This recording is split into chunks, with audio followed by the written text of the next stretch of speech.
Israel confirms it has received the remains of another deceased hostage. Israeli authorities are demanding Hamas hand over the remains of the last 2 hostages as promised under the 6-week-old Gaza ceasefire agreement. This comes as fighting continues in other parts of the region. Israeli security forces say they've launched a counterterrorism operation in the West Bank and have had military operations in Lebanon. Let's bring in Dan Raviv. He is the host of the Mossad Files podcast and the author of Spies Against Us, Armageddon, Inside Israel's Secret Wars, both excellent books. Dan, my friend, always good to see you. Thank you so much for joining us. Thank you. Good to see you. Good to see you, my friend. So the first phase of this Hamas ceasefire agreement is coming to an end. What has been accomplished and what still needs to get done? Well, a lot of people don't know there are 200 Americans from the military in Israel right now planning the next moves.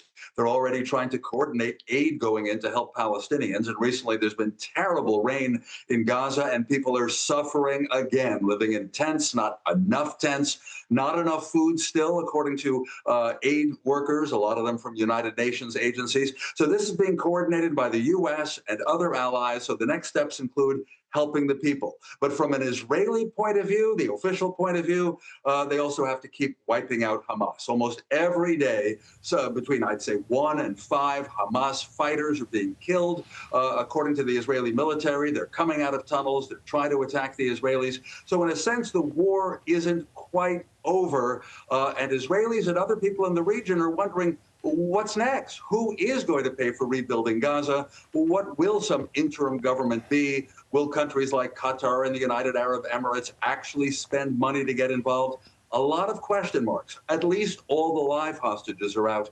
And as you said, Vlad, 2 more bodies still need to be found for families to be at peace. And Dan, I just got to wonder, isn't the Hamas political leadership trying to stop these terrorist fighters from firing and taking pot shots at the IDF? I really don't understand why they would be risking this fragile peace, because if something goes pear-shaped, as you know, then all bets are off. And why would the leadership in Hamas, the people that are handling them either in Qatar or somewhere else, not try to tamp down or rein in these operations by those terrorist fighters? Well, there's a question as to whether Hamas really likes the deal that President Trump actually arranged by putting pressure on all parties. He put pressure on Hamas through Qatar and Turkey and Egypt. And Hamas really doesn't care for this deal. They want to survive. They still want to be a revolutionary, rebellious group, still with its weapons in the Gaza Strip, which is a violation of the Trump plan. So, yes, even making trouble once in a while actually does fit in with their thinking. But on top of that, a statement from Hamas political headquarters says, we don't have control over all the fighters. That kind of encourages the Israelis to think they're just stragglers here and there who are being almost suicidal. There's still believed to be a couple of hundred Hamas fighters in a tunnel surrounded by the Israelis. And the Israelis have said, you know, we could flood that tunnel and kill them all, but we're letting things play out with some diplomatic efforts. A lot of question marks. Yeah, certainly, given and viewed through the prism of the context you just provided, it does seem as if the Israelis are actually holding back because, as you say, they could undertake drastic military action to put an end to those terrorist fighters.